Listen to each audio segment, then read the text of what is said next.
Why engineers can't stop this Manhattan skyscraper from failing. What if I told you that right now, in the heart of Manhattan's financial district, there's $1 billion skyscraper that's literally leaning and nobody can fix it? Just steps away from Wall Street, where fortunes are made and lost every second, stands 161 Maiden Lane, a 58-story luxury tower that was supposed to be home to millionaires. Instead, it's become Manhattan's most embarrassing engineering failure. This isn't just a small crack in the wall or a wobbly elevator. We're talking about a 676-foot-tall skyscraper that's tilting 3 inches to the north, and it's getting worse. For over 3 years, this $1.4 billion project has been sitting there like a giant concrete question mark, half finished, with broken windows falling to the street below. The fire department had to declare it a public hazard. Lawsuits are flying left and right. And here's the kicker. The engineers knew this could happen, but they tried to cut corners anyway. But how does a modern skyscraper just lean? What went so catastrophically wrong that even today's best engineers can't seem to fix it? And why are the people who live in nearby buildings genuinely worried about their safety? Today we're diving deep into the story of Manhattan's Leaning Tower, a tale of greed, shortcuts, and what happens when you mess with physics in one of the most expensive real estate markets on Earth. Trust me, you've never heard an engineering disaster quite like this one. Don't forget to hit that subscribe button. It really helps the channel grow, and honestly, stories like this one are exactly why we do what we do here. So let's start from the beginning, because this story is way more insane than just building leans. The year is 2017. Manhattan's real estate market is absolutely bonkers. We're talking about penthouses selling for $50 million like it's pocket change. Every developer in the city is looking for that next big score, especially in lower Manhattan, where you've got this perfect storm of Wall Street money and waterfront views. Enter Fortis Property Group. These guys look at this plot of land at 161 Maiden Lane and they see dollar signs. It's right by the South Street seaport.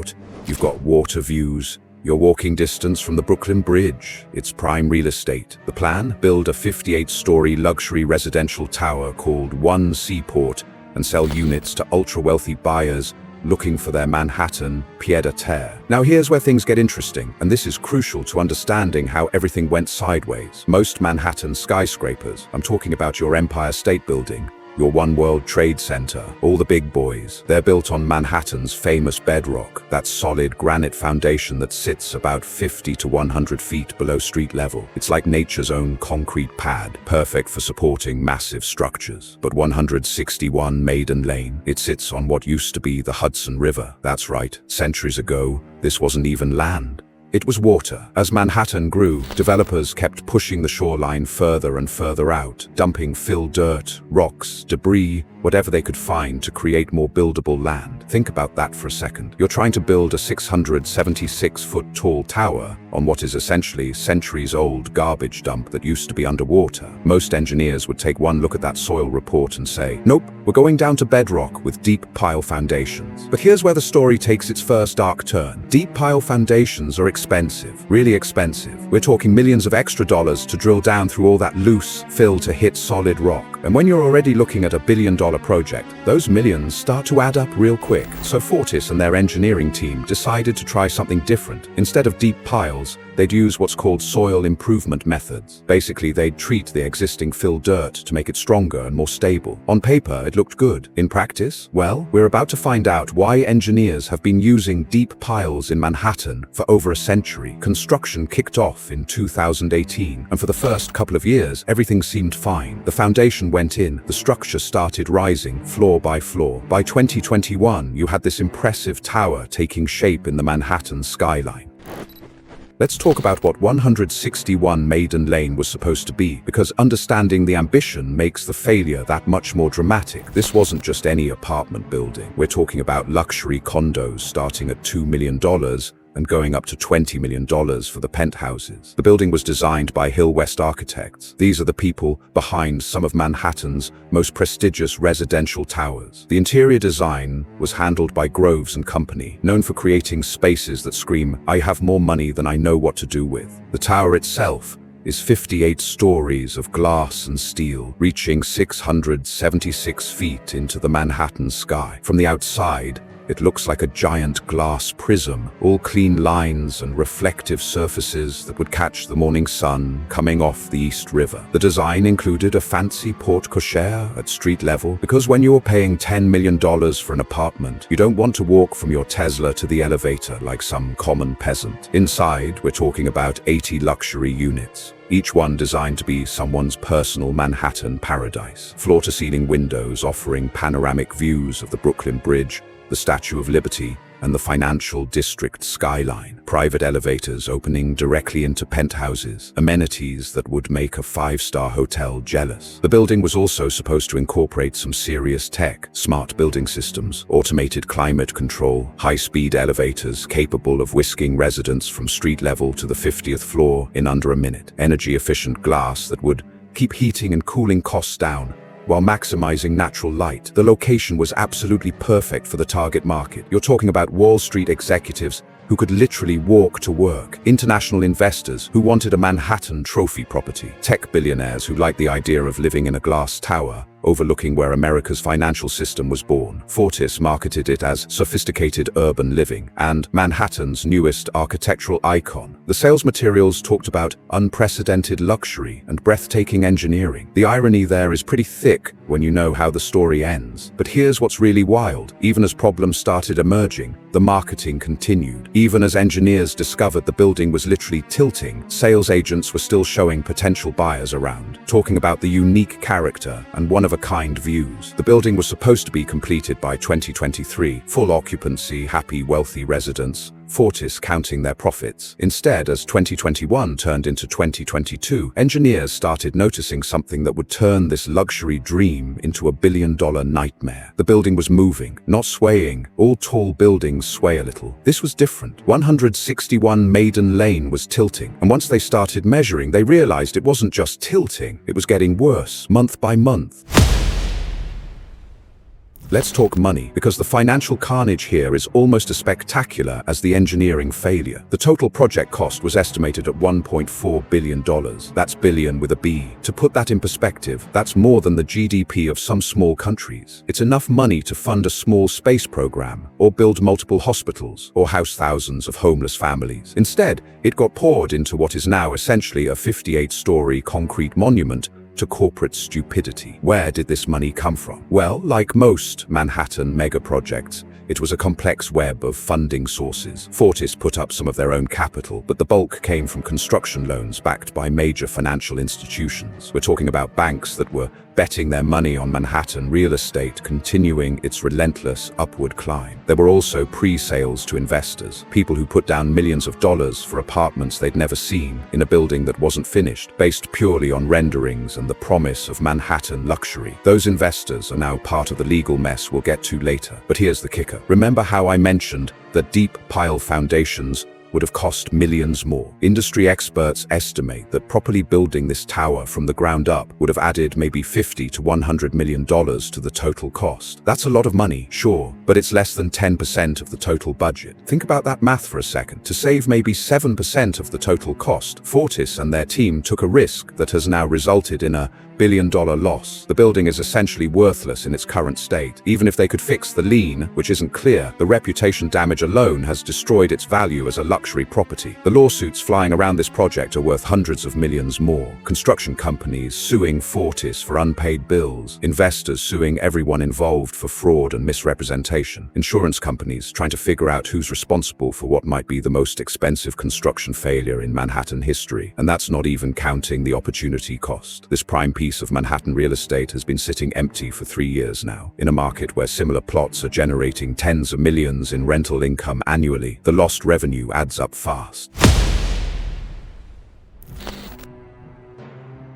So what actually happened during construction? How does a team of supposedly professional engineers and contractors end up with a leaning skyscraper? The construction started normally enough in 2018. The foundation work went according to plan, at least according to the plan they had chosen. Remember, instead of deep piles going down to bedrock, they opted for soil improvement methods. Essentially, they were trying to turn loose fill dirt into something strong enough to support a 676-foot tower. The process involves injecting various materials into the soil: cement, resins, other stabilizers, structures to increase its load-bearing capacity. On paper, it can work. In practice, especially with the kind of mixed fill that exists under Lower Manhattan, it's basically a gamble. For the first couple years, it seemed like they'd won that gamble. The tower rose floor by floor, month by month. By 2020, you had what looked like a successful project. The structure was up, they were working on the facade, interior work was progressing. But here's where the engineering gets really interesting. And by interesting, I mean terrifying. The building wasn't just sitting on improved soil, it was slowly, gradually sinking into it. And not evenly. The north side was settling faster than the south side, creating that telltale lean. Here's what's crazy. This isn't something that happened overnight. Engineering reports show that by early 2021, surveyors were detecting measurable tilt. But instead of stopping construction immediately, work continued for months. The attitude seemed to be, let's see how bad it gets. By mid-2021, the lean had reached about 3 inches, roughly 76 millimeters for those keeping track. That might not sound like much, but when you're talking about a 58-story building,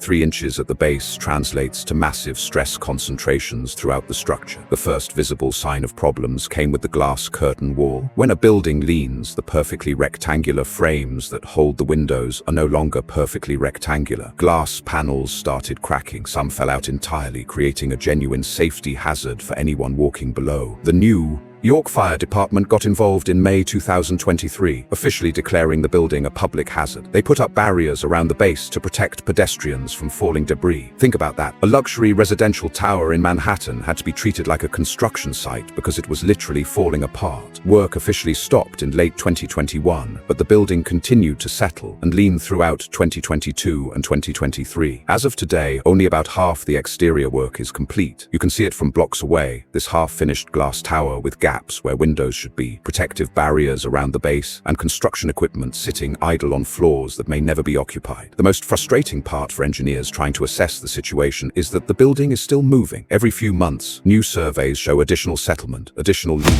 It's not stabilizing. Let's be honest about what went wrong here, because this isn't just bad luck. This is a cascade of decisions that ignored basic engineering principles in favor of profit margins. The biggest criticism, and the one that's at the center of multiple lawsuits, is that Fortis and their engineering team knew this was a risk. Soil reports for Lower Manhattan are extensive. We've been building here for centuries, and there's plenty of data about what works and what doesn't. Every experienced Manhattan engineer knows that if you're building on landfill near the old shoreline, you go down to bedrock, period. But cost was clearly the driving factor here. Deep pile foundations would have meant drilling through 60 to 80 feet of fill to reach solid rock. That's expensive, time-consuming work that would have added months to the construction schedule and millions to the budget. In a market where time literally equals money, the pressure to find shortcuts was enormous. The second major criticism is the lack of proper monitoring during construction. Modern engineering has incredibly sophisticated tools for measuring settlement and movement in real time. If you're trying an unconventional foundation approach, you monitor it obsessively. The fact that 3 inches of lean developed over months suggests either the monitoring wasn't happening or the results were being ignored. There's also the question of regulatory oversight. How does a 58-story tower get built with foundation methods that wouldn't be acceptable for most other Manhattan high-rises? The permitting process apparently didn't flag this as requiring special scrutiny, which raises questions about whether city engineers were properly reviewing the plans. Environmental groups have pointed out that this is exactly the kind of thing that happens when you prioritize development over safety in coastal areas. Lower Manhattan is increasingly vulnerable to flooding, storm surge, and other climate-related challenges. Building massive structures on unstable foundation makes those problems worse, not better. From a public safety perspective, the fact that this building sits in one of the most densely populated areas of Manhattan makes the risks exponentially higher. We're not talking about a tower in the middle of nowhere. This is surrounded by office buildings, residential complexes, and major transportation infrastructure. If something catastrophic happened, it wouldn't just affect the building itself. There's also the economic criticism. This project tied up billions of dollars of capital that could have gone toward housing that people actually need, infrastructure improvements, or countless other productive uses. Instead, it created a billion-dollar waste pile that's now a legal and financial nightmare for everyone involved. But perhaps the most damning criticism is cultural. This represents everything wrong with Manhattan's luxury development boom. Developers chasing maximum profits with minimum oversight. Engineers compromising safety for cost savings. And regulators failing to protect public interest. It's become a symbol of greed over competence, profit over principle. Now I know what you're thinking. What possible benefits could there be from a billion-dollar engineering disaster? But actually, this failure is having some pretty significant positive impacts on the construction industry if you think about it the right way. First, it's become the ultimate cautionary tale for engineers and developers everywhere. Every engineering school in the country is now using 161 Maiden Lane as a case study in what not to do. Students are learning about soil mechanics, foundation design, and risk assessment through the lens of a real-world failure that cost over $1 billion.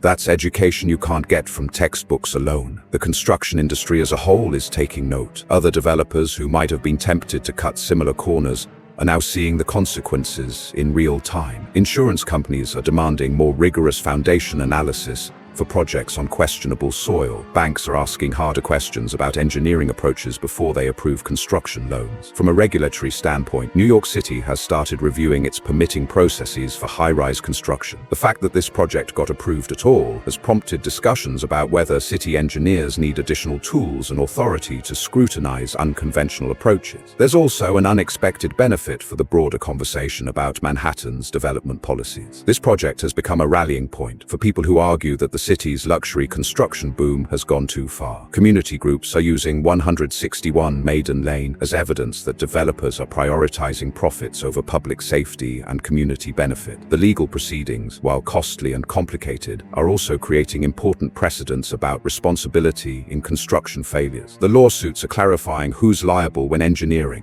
Shortcuts lead to disasters. Contractors, developers, engineers, insurers. These precedents will influence how future projects are structured and insured. From a purely technical perspective, engineers are learning valuable lessons about soil improvement methods and their limitations. The failure of this approach doesn't mean the technology is useless. It means it has specific applications and limitations that need to be better understood and respected. There's even an environmental angle. The failure of this luxury tower has strengthened arguments for more sustainable, community-focused development in Lower Manhattan. Instead of another playground for millionaires, this site could potentially become something that actually serves the broader community. And finally, there's the simple satisfaction of physics winning out over greed. In a world where it often seems like money can solve any problem or bend any rule, it's oddly reassuring to see gravity and soil mechanics refuse to be bullied by billion-dollar budgets. Some things just can't be bought or bullshitted. So what happens next to Manhattan's Leaning Tower? The honest answer is that nobody really knows, and that uncertainty is part of what makes this story so fascinating and terrifying. As of 2025, the building remains in legal limbo. Fortis is still fighting lawsuits from investors, contractors, and insurers. The building continues to settle and lean, making any potential solution more expensive and complicated with each passing month. Some engineering experts believe it could eventually be stabilized with massive, expensive intervention, essentially rebuilding the foundation while the tower sits above it. Others think the most cost-effective solution might be demolition and starting over. The demolition scenario is particularly wild to think about. How do you safely tear down a 58-story tower that's already structurally compromised in the middle of Manhattan's financial district? It would be one of the most complex demolition projects in construction history. But here's what this story really represents. A perfect example of what happens when you try to cheat physics in pursuit of profit. Manhattan's skyline is full of engineering marvels, towers that seem to defy gravity and stretch toward the clouds. But every single one of those successful projects shares something that 161 Maiden Lane lacks: respect for the fundamental principles of engineering and construction. The people who built the Empire State Building in 1931 understood something that apparently got lost in 2018. You don't cut corners on foundations, you don't gamble with gravity, and you don't compromise public safety for private profit. Will 161 Maiden Lane ever be fixed? Will it be demolished? Will it just sit there forever as Manhattan's most expensive abandoned building? Only time will tell. But one thing's for sure: every time you walk through Lower Manhattan and look up at that half-finished tilting tower, you're looking at a billion-dollar reminder that in engineering, as in life, shortcuts usually lead to dead ends. What do you think should happen to 161 Maiden Lane? Should they try to fix it, tear it down, or just leave it as a monument to corporate hubris? Let me know in the comments below. And if you enjoyed diving deep into this engineering disaster, make sure to subscribe. We've got plenty more stories about what happens when ambition meets reality in the world of mega construction projects. Thanks for watching, and I'll see you in the next video, where we'll explore another case of humans thinking they're smarter than physics and finding out they're not.